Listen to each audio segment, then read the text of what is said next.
ترجمہ ہے، اور جو لوگ اللہ کی راہ میں مارے جائیں انہیں مردہ نہ کہو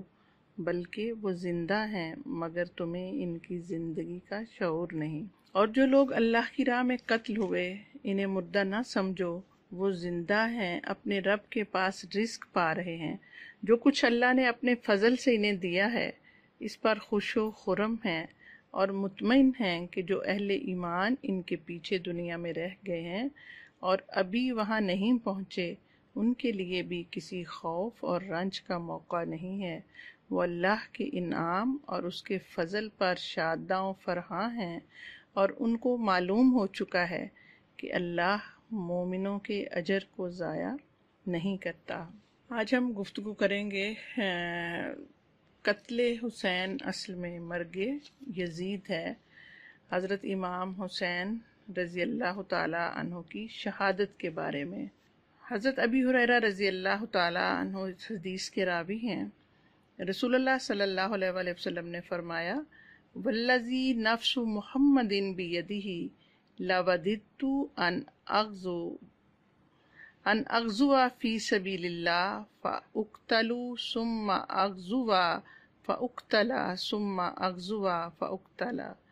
حضرت ابو ہریرہ رضی اللہ تعالی عنہ سے مروی ہے کہ رسول اللہ صلی اللہ علیہ وآلہ وسلم نے ارشاد فرمایا، اس ذات کی قسم جس کے قبضہ میں محمد کی جان ہے، میری خواہش ہے کہ میں اللہ کی راہ میں لڑوں اور مارا جاؤں، اور پھر لڑوں اور مارا جاؤں، پھر لڑوں اور مارا جاؤں، یعنی ہر شہادت کے بعد دوبارہ زندگی نصیب ہوتی جائے تاکہ پھر شہادت نصیب ہو۔ یہ تھی شہادت کے بارے میں رسول اللہ صلی اللہ علیہ وآلہ وسلم کی آرزو۔ اسی طرح حضرت ابو ہریرہ سے ایک دوسری روایت ہے کہ 3 اشخاص میں جو سب سے پہلے جنت میں داخل ہوں گے وہ مجھے دکھائے گئے۔ ان میں سے پہلا شہید، دوسرا پاک دامن اور دستے سوال دراز کرنے سے پرہیز کرنے والا، اور تیسرا وہ بندہ خدا جو ٹھیک ٹھیک اللہ کی عبادت کرتا ہے اور اپنے غلاموں اور نوکروں چاکروں کا خیر خواہ ہے۔ یہ اس حدیث مبارکہ میں بھی جنت میں جو لوگ داخل ہوں گے ان میں سب سے پہلا شہید کے بارے میں ذکر کیا گیا۔ اب ہم دیکھیں گے کہ حدیث کی روشنی میں صلہ شہید کیا ہے۔ حضرت مقدام بن مادی کرب بیان کرتے ہیں کہ رسول اللہ صلی اللہ علیہ وسلم نے فرمایا، اللہ کے پاس شہید کے لیے 7 انعامات ہیں۔ خون کی پہلی دھار چھوٹنے پر ہی اس کی مغفرت فرمائی جائے گی، جنت جانے سے قبل ہی جنت میں اس کی جو اس کا مقام ہے اس کو دکھایا جائے گا، قبر کے عذاب سے محفوظ رکھا جائے گا، انتہائی گھبراہٹ کے وقت سے جو روز محشر کو پیش آئے گا امن میں رہے گا، اس کے سر پر وقار کا تاج رکھا جائے گا جس کا ایک یاقوت بھی دنیا اور ما فیہا سے بہتر ہے، 72 کشادہ چشم عورتیں اس کی زوجیت میں دی جائیں گی، اور وہ اپنے 70 رشتہ داروں کے بارے میں اس کی شفاعت جو ہے وہ قبول کی جائے گی۔ ہم دیکھتے ہیں ہر سال محرم الحرام آتا ہے، اور پوری امت مسلمہ میں ہم دیکھتے ہیں کہ اس شہادت کو کس طرح سے یاد رکھا جاتا ہے۔ ماہ محرم آتے ہی پوری امت کا غم تازہ ہو جاتا ہے۔ 14 صدیاں گزر گئیں، بلکہ اب بدن بھی جا رہی ہے۔ امت کی آہ و بکا سے دشت و جبل گونج اٹھے، صدیوں سے برابر بہنے والے یہ آنسو جمع کیے جائیں تو نہریں بہہ نکلیں۔ کون کہتا ہے کہ رسول اللہ صلی اللہ علیہ وسلم کے نواسہ کی مظلومانہ شہادت پر ہمارا دل نہ دکھے یا ہم آنسو نہ بہائیں اور عقیدت و محبت میں اظہار غم نہ کریں؟ اگر رسول اللہ صلی اللہ علیہ وسلم سے ہمارا تعلق ہے، رسول اللہ صلی اللہ علیہ وسلم کے اہل بیت سے تعلق ہے، تو یہ کیسے ممکن ہے کہ عاشوراء کی بھیانک رات اور کربلا کی صبح قیامت کی یاد آپ کو نہ تڑپائے؟ فاطمہ رضی اللہ تعالی عنہا کے گھر کا چراغ گل ہو جائے اور مسلمانوں کا دل نہ روئے؟ بحر ہند میں آگ لگنا تو ممکن ہے، لیکن یہ ناممکن ہے۔ 10 محرم کی ان قیامت خیز گھڑیوں کا تصور تو کیجئے کہ دوش رسول صلی اللہ علیہ وسلم کے سوار فرات کے ساحل پر پیاس سے بےتاب ہیں، لب خشک ہیں، حلق سوکھ رہا ہے، عزیزوں اور بچوں کی بے بسی اور مظلومانہ شہادت سے دل زخمی ہے۔ کس طرح دشمنوں کے نرغے سے بچ کر فرات کے کنارے سے پانی پینا چاہتے ہیں کہ نیزہ آتا ہے اور نواسہ رسول کے مبارک منہ سے سرخ تازہ خون کا فوارہ پھوٹ نکلتا ہے۔ نوجوانان جنت کے سردار یہ خون چلو میں لے کر آسمان کی طرف اچھالتے ہیں اور کہتے ہیں کہ اے بے نیاز، تیرے نبی صلی اللہ علیہ وسلم کے نواسے کے ساتھ یہ سنگ دل جو سلوک کر رہے ہیں، اس کی فریاد میں آپ ہی سے کرتا ہوں۔ لیکن سوال یہ ہے کہ اگر یہ شہادت کسی مقصد عظیم کے لیے نہ تھی تو محض ذاتی محبت اور تعلق کی بنا پر صدیوں اس کا غم جاری رہنے کے کوئی معنی نہیں ہے، اور خود امام کی اپنی نگاہ میں اس محض ذاتی اور شخصی محبت کی کیا قدر و قیمت ہو سکتی ہے؟ انہیں اگر اپنی ذات اس مقصد سے زیادہ عزیز ہوتی تو وہ اسے قربان ہی کیوں کرتے؟ ان کی یہ قربانی تو خود اس بات کا ثبوت ہے کہ وہ اس مقصد کو جان سے بڑھ کر عزیز رکھتے تھے۔ لہٰذا اگر ہم اس مقصد کے لیے کچھ نہ کریں بلکہ اس کے خلاف کام کرتے رہیں تو محض ان کی ذات کے لیے گریہ وزاری کر کے اور ان کے قاتلوں پر لعن طعن کر کے قیامت کے روز نہ تو ہم امام ہی سے کسی داد کی امید رکھ سکتے ہیں اور نہ یہ توقع رکھ سکتے ہیں کہ اللہ رب العالمین اس کی کوئی قدر کرے گا۔ اب ہم دیکھنا یہ چاہیں گے کہ وہ مقصد کیا ہے۔ کیا امام تخت و تاج کے لیے اپنی کسی ذاتی استحقاق کا دعویٰ رکھتے تھے اور اس کے لیے انہوں نے سر دھڑ کی بازی لگائی؟ کوئی شخص بھی جو امام حسین رضی اللہ تعالی عنہ کے گھرانے کی بلند اخلاق سیرت کو جانتا ہے، یہ بدگمانی نہیں کر سکتا کہ یہ لوگ اپنی ذات کے لیے اقتدار حاصل کرنے کی خاطر مسلمانوں میں خون ریزی کر سکتے تھے۔ اگر تھوڑی دیر کے لیے ان لوگوں کا نظریہ ہی مان لیا جائے جن کی رائے میں یہ خاندان حکومت پر اپنی ذاتی استحقاق کا دعویٰ رکھتا تھا، تب بھی حضرت ابوبکر صدیق رضی اللہ تعالیٰ عنہ سے لے کر حضرت امیر معاویہ رضی اللہ تعالیٰ عنہ تک 50 برس کی پوری تاریخ اس بات کی گواہ ہے کہ حکومت حاصل کرنے کے لیے لڑنا اور کشت و خون کرنا ہرگز ان کا مسلک نہ تھا۔ اس لیے لا محالہ یہ ماننا پڑے گا کہ امام عالی مقام کی نگاہیں اس وقت مسلم معاشرے اور اسلامی ریاست کی روح اور اس کے مزاج اور اس کے نظام میں کسی بڑے تغیر کے آثار دیکھ رہی تھیں، جسے روکنے کی جد و جہد کرنا ان کے نزدیک ضروری تھا۔ حتیٰ کہ اس راہ میں لڑنے کی نوبت بھی آ جائے تو وہ اس کو فرض عین سمجھتے تھے۔ اب ہم یہ دیکھنا چاہیں گے کہ ریاست کے مزاج، مقصد اور دستور میں جو ہے تبدیلی وہ کس سطح کی تھی، وہ تغیر کیا تھا۔ ظاہر ہے کہ لوگوں نے اپنا دین نہیں بدلا تھا۔ حکمرانوں سمیت لوگ خدا اور رسول صلی اللہ علیہ وسلم اور قرآن کو اسی طرح مان رہے تھے جس طرح پہلے مانتے تھے۔ مملکت کا قانون بھی نہیں بدلا گیا تھا۔ عدالتوں میں قرآن اور سنت ہی کے مطابق تمام معاملات کے فیصلے بنی امیہ کی حکومت میں بھی ہو رہے تھے، جس طرح ان کے برسرے اقتدار آنے سے پہلے ہوا کرتے تھے۔ بلکہ قانون میں تغیر تو 19ویں صدی عیسوی سے پہلے دنیا کی مسلم حکومتوں میں کسی کے دور میں بھی نہیں ہوا۔ بعض لوگ یزید کے شخصی کردار کو بہت نمایاں کر کے پیش کرتے ہیں، جس سے یہ عام غلط فہمی پیدا ہو گئی ہے کہ وہ تغیر جسے روکنے کے لیے امام کھڑے ہوئے تھے بس یہ تھا کہ برا آدمی برسر اقتدار آ گیا تھا۔ لیکن یزید کی سیرت و شخصیت کا جو برے سے برا تصور پیش کرنا ممکن ہے، اسے جوں کا توں مان لینے کے بعد بھی یہ بات قابل تسلیم نہیں ہے کہ اگر نظام صحیح بنیادوں پر قائم ہو تو محض ایک برے آدمی کا برسرے اقتدار آ جانا کوئی ایسی بڑی بات ہو سکتی ہے جس پر امام حسین جیسا دانا و زیرک اور علم شریعت میں گہری نظر رکھنے والا شخص بے صبر ہو جائے۔ اس لیے یہ شخصی معاملہ بھی وہ اصل تغیر نہیں ہے جس نے امام کو بے چین کیا۔ تاریخ کے غیر مطالعے سے جو چیز ہمارے سامنے آتی ہے وہ یہ ہے کہ یزید کی ولی عہدی اور پھر اس کی تخت نشینی سے دراصل جس خرابی کی ابتدا ہو رہی تھی وہ اسلامی ریاست کے دستور اور اس کے مزاج اور اس کے مقصد کی تبدیلی تھی۔ اس تبدیلی کے پورے نتائج اگر اس وقت سامنے نہ آئے تھے، لیکن ایک صاحب نظر آدمی گاڑی کا رخ تبدیل ہوتے ہی یہ جان سکتا ہے کہ اب اس کا راستہ بدل رہا ہے اور جس راہ پر یہ مڑ رہی ہے وہ آخر کار اسے کہاں لے جائے گا۔ یہی رخ کی تبدیلی تھی جسے امام نے دیکھا اور گاڑی کو پھر سے صحیح پٹری پر ڈالنے کے لیے اپنی جان لڑا دینے کا فیصلہ کیا۔ ریاست کے دستور اور اس کے مزاج میں تبدیلی کی ایک جھلک ہم امام عالی مقام کے اس خطبہ میں دیکھیں گے۔ کوفہ جاتے ہوئے راستے میں بیزا کے مقام پر شہید کربلا نے جو خطبہ دیا،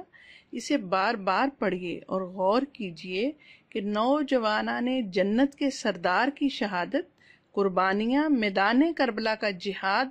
ہم سے کیا مطالبہ کر رہا ہے۔ آپ نے فرمایا، لوگوں، رسول اللہ صلی اللہ علیہ وآلہ وسلم نے فرمایا، جو شخص کسی ایسے بادشاہ کو دیکھتا ہے جو ظالم و جابر ہے، اللہ کی حرام کردہ چیزوں کو حلال کر رہا ہے، اللہ سے کیے ہوئے عہد کو توڑ رہا ہے، رسول اللہ صلی اللہ علیہ وسلم کی سنت کو تہس نہس کر رہا ہے، اللہ کے بندوں پر گناہ اور زیادتی کے ساتھ حکومت کر رہا ہے، اور پھر بھی اس شخص کو غیرت نہ آئے، نہ زبان سے وہ اس ظالم کے خلاف آواز اٹھائے، نہ عملی طور پر ظالم کے خلاف کوئی قدم اٹھائے، تو اللہ کو یہ حق ہے کہ وہ اس ظالم بادشاہ کی جگہ اس شخص کو دوزخ کی آگ میں جھونک دے۔ عزیز سامعین، اسی خطبہ کے اندر ہم دیکھتے ہیں کہ جس چیز کو امام حسین نے محسوس کیا اور جو تدابیر انہوں نے سوچی اور جو چیزوں کو انہوں نے سمجھا، آج ہم دیکھیں کہ ہمارے معاشرے میں یہ سب کچھ ہو رہا ہے۔ ظلم کن حدوں کو پہنچ گیا، رسول اللہ صلی اللہ علیہ وسلم کے اسوہ کامل سے ہم کتنا ہٹ گئے، معاشرے میں کس قدر بے حیائیاں، سودی نظام اور ہر طرح کی کرپشن اور ہر طرح کی مثالیں جو ہے وہ ہمارے پاس موجود ہیں۔ لیکن کیا آج ہمارے اندر امام حسین رضی اللہ تعالی عنہ والی وہ ایمانی غیرت موجود ہے؟ آپ نے فرمایا، لوگوں خبردار ہو جاؤ، یہ لوگ شیطان کی اطاعت قبول کر چکے ہیں اور رحمان کی اطاعت سے آزاد ہو گئے ہیں۔ ان لوگوں نے اللہ کی زمین کو فساد سے بھر دیا ہے، حدود الہی کو پامال کر دیا ہے، مال غنیمت میں سے اپنے لیے زیادہ وصول کرنے لگے ہیں، اللہ کی حرام کی ہوئی چیزوں کو حلال اور حلال چیزوں کو حرام کر دیا ہے۔ اس لیے میں حق بجانب ہوں کہ مجھے غیرت آئے اور میں ان کی سرکشی اور بغاوت کو حق و عدل سے بدلنے کی کوشش کروں گا۔ وقت آ گیا ہے کہ مومن حق کی راہ میں جان قربان کرنے کے لیے تیار ہو جائے۔ میں شہادت کی موت چاہتا ہوں، ظالموں کے ساتھ زندہ رہنا خود بہت بڑا جرم ہے، میری ذات تم لوگوں کے لیے نمونہ ہے۔ عزیز بہنوں، تقریر کرنے والا تو خاموش ہو گیا، اس کی آرزو پوری ہو گئی اور اب قیامت ہی میں آپ اس کی آواز سن سکیں گے، لیکن اس کی آواز کی گونج اب بھی آپ کو جھنجھوڑتی ہے اور جھنجھوڑتی رہے گی۔ آج بھی دنیا اللہ کی اطاعت سے آزاد ہے، آج بھی حدود اللہ پامال ہو رہے ہیں، آج بھی دنیا میں حلال اور حرام ہے،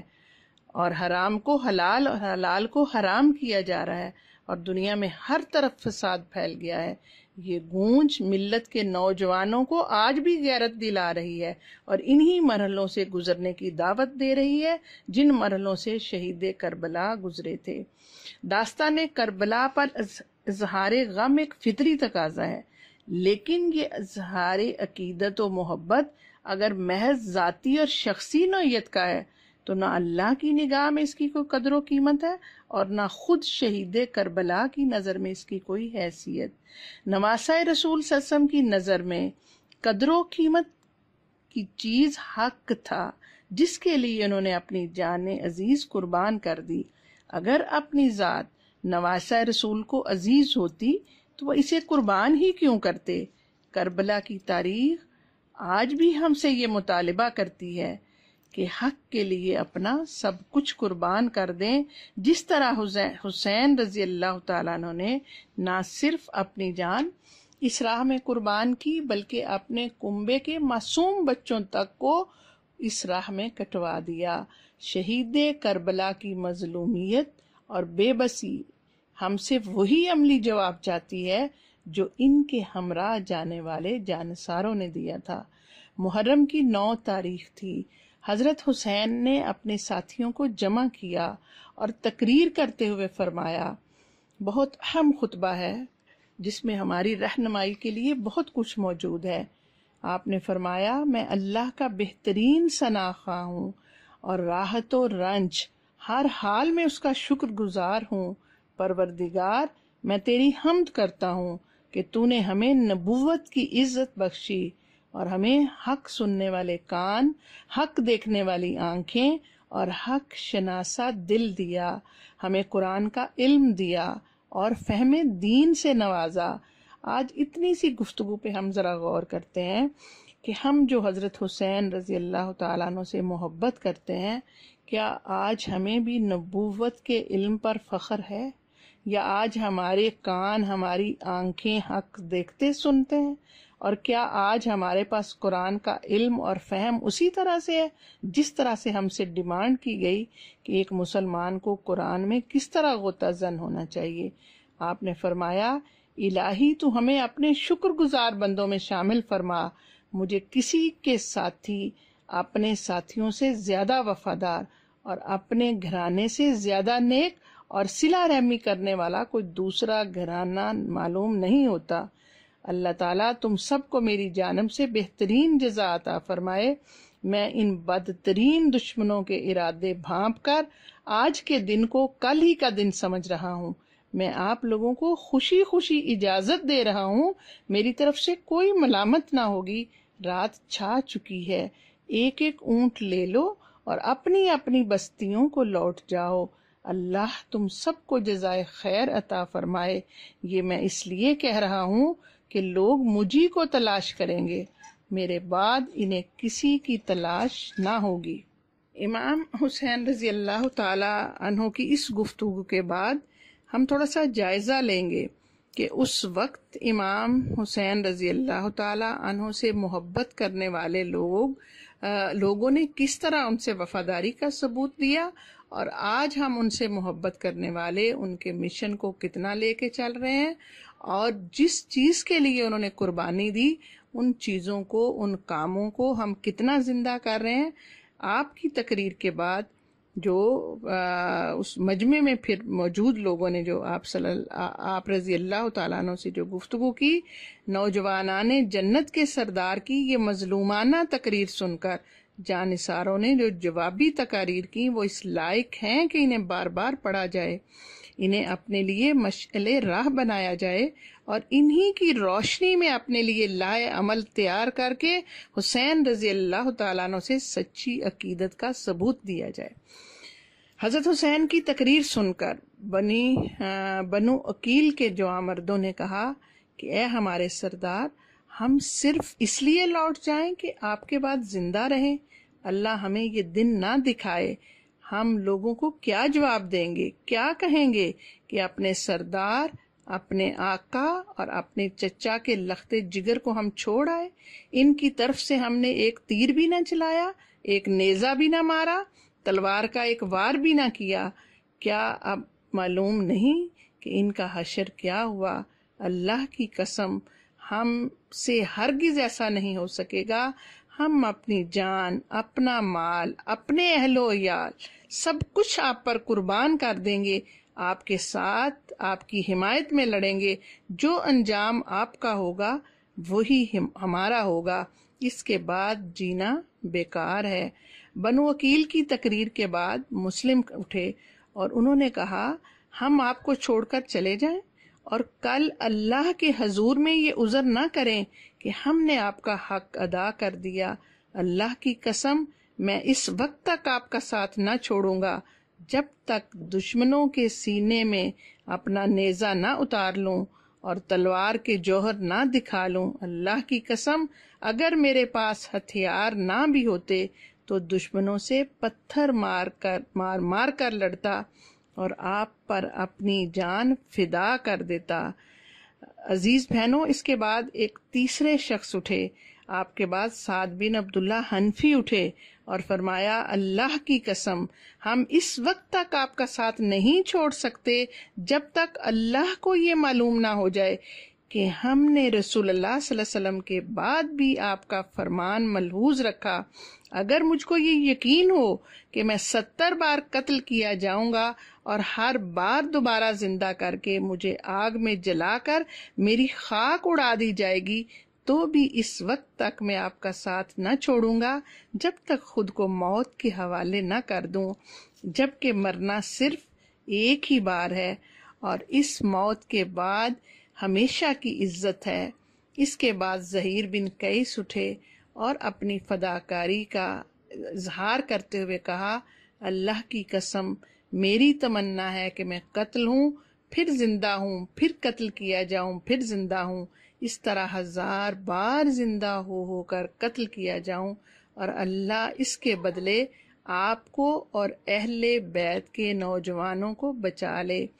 یہ تھے ان محبان حسین رضی اللہ تعالی عنہ کے جذبات، اور آج ہم دیکھیں کہ ہم ان کے اسوہ کو لے کر کس طرح چل رہے ہیں اور اس وقت کی دنیا کس طرح ظلم سے بھری پڑی ہے، اور امت مسلمہ اپنی تعداد کے لحاظ سے، اپنے وسائل کے لحاظ سے اللہ تعالیٰ نے جس طرح اس کو مالا مال فرمایا ہے، اتنا ہی ہم دیکھتے ہیں کہ اسلام کو کمزور کرنے میں دشمنوں کا کم اور ہمارا اپنا ہم دیکھیں گے کہ ہماری کوتاہیاں جو ہیں وہ کہاں کہاں ہیں۔ یہ پوری داستان اللہ نے اپنی کتاب میں نازل فرمائی ہے اور مسلمانوں کو متوجہ کیا ہے کہ وہ اس داستان عبرت سے سبق لیں اور اچھی طرح سمجھ لیں کہ عزت و سربلندی کی زندگی یہی ہے کہ آدمی اللہ کی راہ میں جان و مال قربان کرنے کے لیے تیار رہے۔ سورہ البقرہ 273 آیت ہے، أَلَمْ تَرَ إِلَى الَّذِينَ خَرَجُوا مِنْ دِيَارِهِمْ وَهُمْ أُلُوفٌ حَذَرَ الْمَوْتِ فَقَالَ لَهُمُ اللَّهُ مُوتُوا ثُمَّ أَحْيَاهُمْ۔ تم نے ان لوگوں کی تاریخ پر بھی عبرت کی نگاہ ڈالی جو موت کے خوف سے اپنے گھر بر چھوڑ کر نکلے تھے اور ہزاروں کی تعداد میں تھے۔ اللہ نے ان سے فرمایا مر جاؤ، پھر ان کو دوبارہ زندگی سے نوازا۔ یہ اشارہ بنی اسرائیل کے واقعہ خروج کی طرف ہے۔ سورہ مائدہ کے 4 رکوع میں اللہ تعالیٰ نے اس کی تفصیل بیان کی ہے۔ یہ لوگ بہت بڑی تعداد میں مصر سے نکلے تھے، دشت و بیابان میں بے خانمہ پھر رہے تھے، خود ایک ٹھکانے کے لیے بے تاب تھے، مگر جب اللہ کے ایما سے حضرت موسیٰ علیہ السلام نے ان کو حکم دیا کہ ظالم کنعانیوں کو ارض فلسطین سے نکال دو اور اس علاقے کو فتح کر لو، تو انہوں نے بزدلی دکھائی اور آگے بڑھنے سے انکار کیا۔ آخر کار اللہ تعالیٰ نے انہیں 40 سال تک زمین میں سرگرداں پھرنے کے لیے چھوڑ دیا، یہاں تک کہ ان کی ایک نسل ختم ہوئی اور دوسری نسل صحراؤں کی گود میں پل کر اٹھی۔ تب اللہ تعالیٰ نے انہیں کنعانیوں پر غلبہ دیا۔ معلوم ہوتا ہے کہ اسی معاملے کو موت اور دوبارہ زندگی کے الفاظ سے تعبیر کیا۔ اب ہم دیکھیں گے کہ اس وقت مسلمان دنیا میں کتنی تعداد ہے ہماری، لیکن مسلمانوں کو یہ عبرت کی داستان سنا کر اللہ کی راہ میں جان و مال قربان کرنے پر ابھارا گیا ہے اور انہیں ان کمزوریوں سے بچنے کی ہدایت فرمائی گئی ہے جن کی وجہ سے آخر کار بنی اسرائیل زوال و انحطاط سے دوچار ہوئے۔ مسلمانوں کو یہ ہدایت اس وقت دی جا رہی ہے جبکہ وہ مکہ کی سرزمین سے ہجرت کر کے جا چکے تھے اور 1.5 سال سے مدینہ منورہ میں پناہ گزین تھے۔ کفار کے مظالم سے تنگ آ کر خود بار بار مطالبہ کر چکے تھے کہ ہمیں جنگ کی اجازت دی جائے۔ دراصل زندگی کا راز ہی یہ ہے کہ قوم مسلسل جد و جہد، قربانی اور راہ حق میں جمنے اور آگے بڑھنے کے لیے ہر وقت مستعد رہے۔ کاش عالم اسلام ہوش سے گوش سے سنے۔ کربلا کی یہ داستان ہمیں سبق دیتی ہے، اور محرم ہر 11 مہینے کے بعد یہی یاد تازہ کرنے کے لیے آتا ہے کہ اسلام اور ملت اسلامیہ کی زندگی باطل کے مقابلے میں جمنے اور حق کے لیے جان عزیز کی شہادت دینے میں مضمر ہے۔ اسلام زندہ ہوتا ہے ہر کربلا کے بعد۔ آج دجلہ اور فرات کے پڑوس میں پھر باطل نے عالم اسلام کو للکارا ہے، اور ہم دیکھ رہے ہیں کہ شام میں، عراق میں، فلسطین میں، کشمیر میں، پوری دنیا میں ہم دیکھیں کہ امت مسلمہ کس طرح سے کٹ رہی ہے، کس طرح سے مر رہی ہے۔ اللہ گواہ ہے کہ راہ حق میں مارے جانے والے کبھی نہیں مرتے۔ بزدلی کے ساتھ کافروں کا نرم نوالا بننے کی بجائے ڈٹ کر حق کے اوپر قائم رہتے ہوئے باطل کا مقابلہ کرنا ہی اسلام کی شان ہے اور ایک مسلمان کی شان ہے۔ ورنہ تو اللہ رب العالمین اپنی کتاب میں فرماتے ہیں کہ وَلَا تَقُولُوا لِمَن يُقْتَلُ فِي سَبِيلِ اللَّهِ أَمْوَاتٌ بَلْ أَحْيَاءٌ وَلَٰكِن لَّا تَشْعُرُونَ، اور ان لوگوں کو مردہ نہ کہو جو اللہ کی راہ میں مارے جاتے ہیں، ایسے لوگ حقیقت میں زندہ ہیں مگر تمہیں ان کی زندگی کا شعور نہیں۔ حضرت حسین رضی اللہ تعالیٰ عنہ سے عقیدت، محبت کا حق وہی لوگ ادا کرتے ہیں جو سرفروشی اور جان نثاری کے جذبات سے سرشار ہو کر اللہ کی راہ میں سب کچھ قربان کرنے کو اپنی سعادت سمجھتے ہیں۔ اب ہم تھوڑا سا جائزہ لیں گے کہ وہ کون سے اس رخ کی تبدیلی تھی جس کے لیے امام حسین رضی اللہ تعالیٰ عنہ نے اتنا بڑا سٹیپ لیا۔ اس چیز کو ٹھیک سمجھنے کے لیے ہمیں دیکھنا چاہیے کہ رسول اللہ صلی اللہ علیہ وسلم اور خلفائے راشدین کی سربراہی میں ریاست کا جو نظام 40 سال تک چلتا رہا، اس کے دستور کی بنیادی خصوصیات کیا تھیں، اور یزید کی ولی عہدی سے مسلمانوں میں جس دوسرے نظام ریاست کا آغاز ہوا اس کے اندر کیا خصوصیات دولت بنی امیہ اور بنی عباس کے بعد کے بادشاہوں میں ظاہر ہوئیں۔ اسی تقابل سے ہم یہ جان سکتے ہیں کہ یہ گاڑی پہلے کس لائن پر چل رہی تھی اور اس نقطہ انحراف پر پہنچ کر آگے وہ کس لائن پر چل پڑی، اور اسی تقابل میں ہم یہ سمجھ سکتے ہیں کہ جس شخص نے رسول اللہ صلی اللہ علیہ وسلم اور سیدہ فاطمہ اور حضرت علی کی آغوش میں تربیت پائی، اور جس نے صحابہ کی بہترین سوسائٹی میں بچپن سے بڑھاپے تک کی منزلیں طے کیں، وہ کیوں اس نقطہ انحراف کے سامنے آتے ہی گاڑی کو اس نئی لائن پر جانے سے روکنے کے لیے کھڑے ہو گئے، اور کیوں انہوں نے اس بات کی بھی پرواہ نہ کی کہ اس زوردار گاڑی کا رخ موڑنے کے لیے اس کے آگے کھڑے ہو جانے کا نتیجہ کیا ہو سکتا ہے۔ اس میں نمبر 1 جو چیز تھی وہ یہ تھا کہ انسانی بادشاہی کا آغاز ہو گیا تھا۔ اسلامی ریاست کی اولین خصوصیت یہ تھی کہ اس میں صرف زبان ہی سے نہیں بلکہ سچے دل سے یہ مانا جاتا تھا، اور عملی رویے سے اس عقیدہ و یقین کا پورا ثبوت بھی دیا جاتا تھا کہ ملک خدا کا ہے، باشندے خدا کی رعیت ہیں، اور حکومت اس رعیت کے معاملے میں خدا کے سامنے جواب دہ ہے۔ ان الحکم الا للہ، حکومت اس رعیت کی مالک نہیں اور رعیت اس کی غلام نہیں۔ حکمرانوں کا کام سب سے پہلے اپنی گردن میں خدا کی بندگی اور غلامی کا کلاوہ ڈالنا ہے۔ آج ہم اپنی بادشاہت کو دیکھیں، آج ہم اپنے نظام کو دیکھیں، کیا آج ہماری گردنوں میں اللہ تعالیٰ کی حاکمیت کا کلاوہ ہے، یا آج ہم اس حکومت کو اللہ سبحانہ تعالیٰ کے ایک نائب کی حیثیت سے چلا رہے ہیں؟ حکمرانوں کا کام سب سے پہلے اپنی گردن میں خدا کی بندگی اور غلامی کا کلاوہ ڈالنا ہے، پھر یہ ان کی ذمہ داری ہے کہ خدا کی رعیت پر اس کا قانون نافذ کریں۔ اس کے بعد جس چیز کو امام حسین نے محسوس کیا وہ یہ تھا کہ امر بالمعروف اور نہی عن المنکر کا تعطل تھا۔ اسلامی ریاست کا مقصد خدا کی زمین میں نیکیوں کو قائم کرنا اور فروغ دینا، اور جو چیزیں خدا کو محبوب ہیں ان کو رواج دینا تھا، اور ان برائیوں کو دبانا اور مٹانا تھا جو خدا کو ناپسند ہے۔ مگر انسانی بادشاہت کا راستہ اختیار کرنے کے بعد حکومت کا مقصد فتح ممالک اور تسخیر خلائق اور تحصیل باج و خراج اور عیش دنیا کے سوا کچھ نہ رہا۔ خدا کا کلمہ بلند کرنے کی خدمت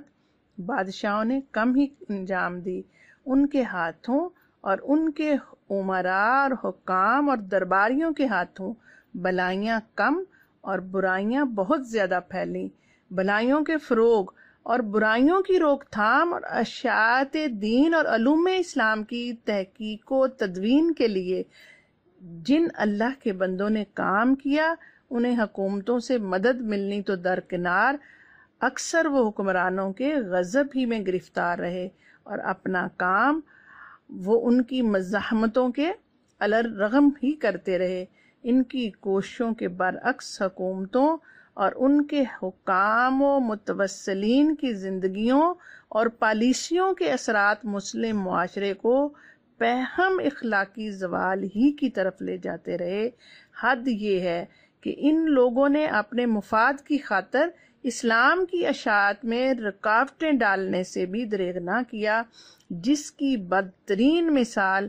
بنو امیہ کی حکومت میں نو مسلموں پر جزیہ لگانے کی صورت میں ظاہر ہوئی۔ تو یہ چیزیں تھیں کہ جس نے امام عالی مقام کو اس بات پہ مجبور کیا کہ وہ اپنے خاندان کے ساتھ ایک اتنی عظیم قربانی دینے کے لیے تیار ہوئے۔ تیسری چیز جو تھی کہ آزادانہ انتخاب۔ دستور اسلامی کا سنگ بنیاد یہ تھا کہ حکومت لوگوں کی آزادانہ رضامندی سے قائم ہو، کوئی شخص اپنی کوشش سے اقتدار حاصل نہ کرے، بلکہ لوگ اپنے مشورے سے بہتر آدمی کو چن کر اقتدار اس کے سپرد کریں، جس طرح باقی خلفائے راشدین کے دور میں ہوا۔ بیعت اقتدار کا نتیجہ نہ ہو بلکہ اس کا سبب ہو۔ بیعت حاصل ہونے میں آدمی کسی کوشش یا سازش کا دخل نہ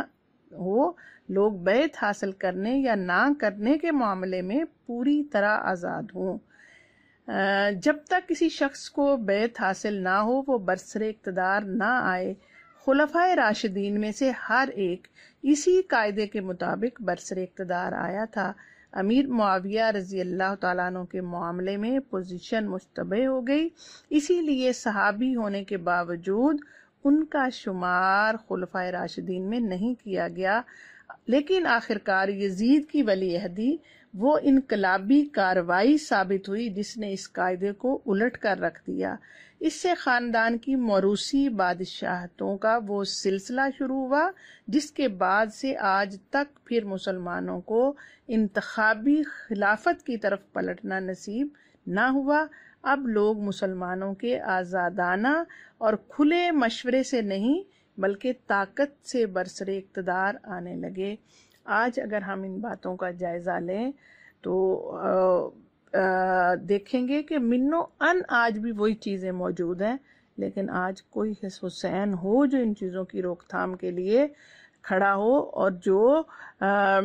اس نظام کو کہ جو مٹتے مٹتے آج کس حالت میں پہنچ گیا ہے اس کو زندہ کرنے والا ہو۔ ہم دیکھتے ہیں کہ اگر وہ بیعت نہ کرتے، جس کے ہاتھ میں اقتدار آ گیا تھا وہ ہٹنے والا نہ تھا۔ اسی جبری بیعت کو کل عدم قرار دینے کا قصور جب منصور عباسی کے زمانہ میں امام مالک سے سرزد ہوا تو ان کی پیٹھ پر کوڑے برسائے گئے اور ان کے ہاتھ شانوں سے اکھڑوا دیے گئے۔ چوتھی چیز جو خلفائے راشدین کے دور میں جو تھی اور اب وہ ہوتے نظر نہیں آتی تھی، وہ شورائی نظام تھا۔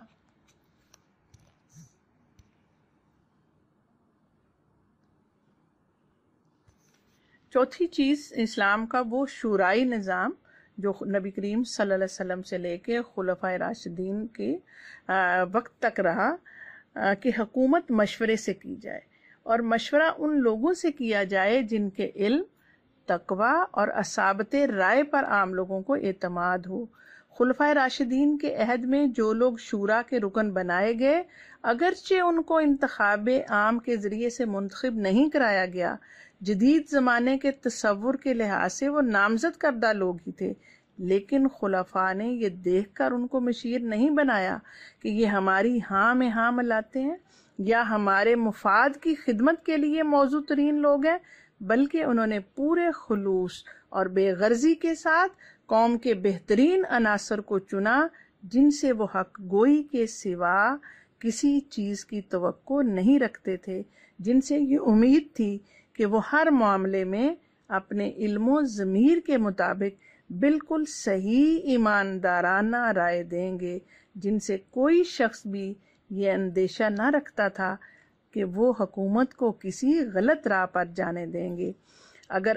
اس وقت ملک میں آج کل کے طریقے کے مطابق انتخابات بھی ہوتے تو عام مسلمان انہی لوگوں کو اپنے اعتماد کا مستحق قرار دیتے، لیکن شاہی دور کا آغاز ہوتے ہی شورا کا یہ طریقہ بدل گیا۔ اب شاہزادے اور خوشامدی اہل دربار اور صوبوں کے گورنر اور فوجوں کے سپہ سالار ان کی کونسل کے ممبر تھے۔ اب وہ لوگ ان کے مشیر تھے جن کے معاملے میں اگر قوم کی رائے لی جاتی تو اعتماد کے ایک ووٹ کے مقابلے میں لعنت کے 1000 ووٹ آتے۔